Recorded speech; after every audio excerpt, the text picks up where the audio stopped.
Here I've got Nokia 7.2 and let me show you how to add photo to a contact on the following device.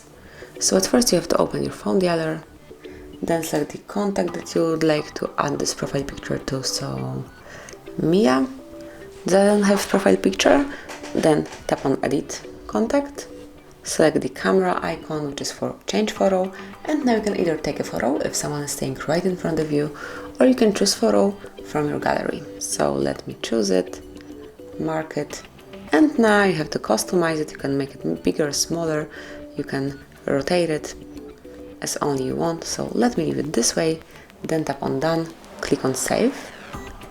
And that's it. As you can see, from now on, every time Mia will be calling you, you will see this profile picture. So this is it. That will be all. Thank you for watching. Please subscribe our channel and leave the thumbs up.